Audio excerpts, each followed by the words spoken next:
Welcome back to Explaining Everything, the channel where we dive into the stories and mysteries behind everyday things. Today's question comes from one of our curious viewers, Crustless Avenger. Thanks for the suggestion, Crustless Avenger. You asked, how did sandwiches get their name? Great question. And honestly, you're not wrong. Every deli, cafe, and fast food chain has a signature sandwich. But let's be real, they're all just variations of the same basic idea. Food inside bread. But where did the name come from? Why do we call them sandwiches instead of, bread pockets of destiny? Well, the answer involves an 18th century aristocrat, some very intense gambling, and possibly a case of historical slander. So grab a snack, maybe even a sandwich, because we're diving into the delicious origins of the world's greatest handheld meal, right here on Explaining Everything.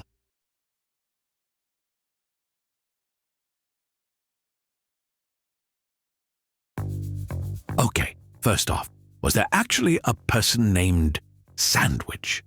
Yes, and that person was John Montagu, the 4th Earl of Sandwich. Back in the 1700s, being an earl basically meant you were fancy, rich, and possibly involved in some highly questionable politics. Montagu was a British statesman, a navy administrator, and, according to some, an absolute menace at the gambling table. The most famous story about him goes like this. One night, Montagu was deep in a marathon gambling session. He didn't want to leave the table to eat because priorities, so he told his servant to bring him some meat between 2 slices of bread. That way, he could keep playing while eating without getting his hands greasy. The other gamblers saw this and immediately went, "I'll have what Sandwich is having." And just like that, the name stuck. Did this actually happen? Well, maybe. The gambling story is the most popular explanation, but some historians aren't so sure. They argue that Montagu wasn't just some card-playing maniac. He was actually a super busy government official. Instead of gambling, they say he was working long hours at his desk and needed an easy, no-fuss meal, which, let's be honest, is a little less fun, but way more relatable. Either way, what we do know is that Montagu definitely ate bread with meat inside, and since he was rich and important, people copied him. By the late 1700s, Sandwich had become the go-to name for this convenient meal. People had been stuffing food inside bread for thousands of years before Montagu was even born. Ancient civilizations, like the Romans, were already eating something very sandwich-like. Middle Eastern cultures had been making flatbreads stuffed with fillings for centuries. And let's not forget tacos, which existed long before the word sandwich was ever a thing.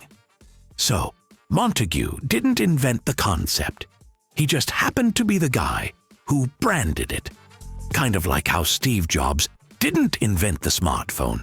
He just made it the smartphone. Once the name sandwich caught on in England, it spread everywhere.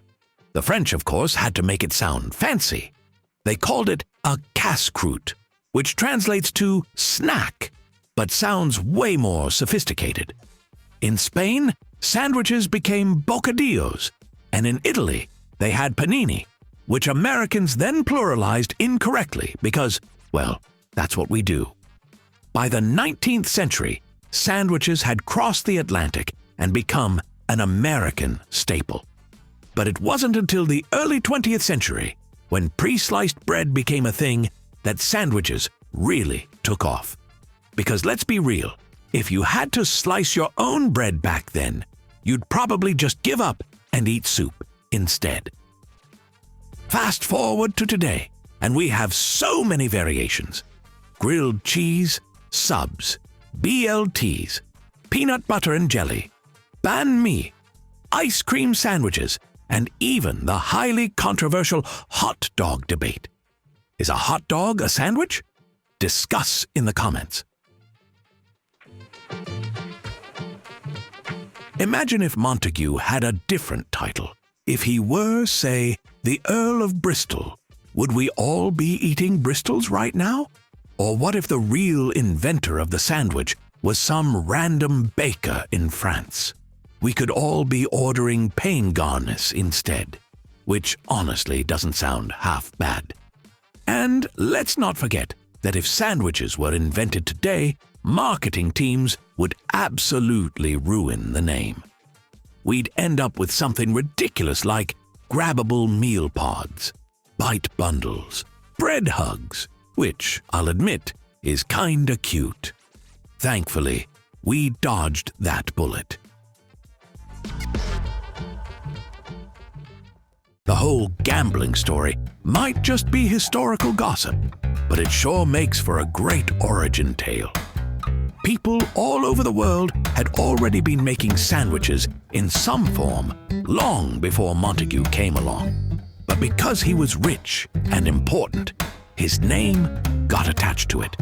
And yes, a hot dog is technically a sandwich. Fight me. The next time you bite into a sandwich, take a moment to appreciate the history behind it. Whether you're eating a PB and J, a sub, or a questionable gas station tuna melt, you're continuing a tradition that goes back centuries. And that's it for today's deep dive. If you enjoyed this, make sure to like and subscribe. I'll be making a sandwich now.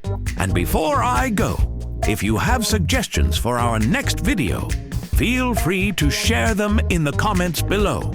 We'll be sure to give you an acknowledgement for your contribution. Thank you for tuning in, and join us next time here in the channel that answers all the why, what, who, where, and how questions you've always wondered about, here on Explaining Everything.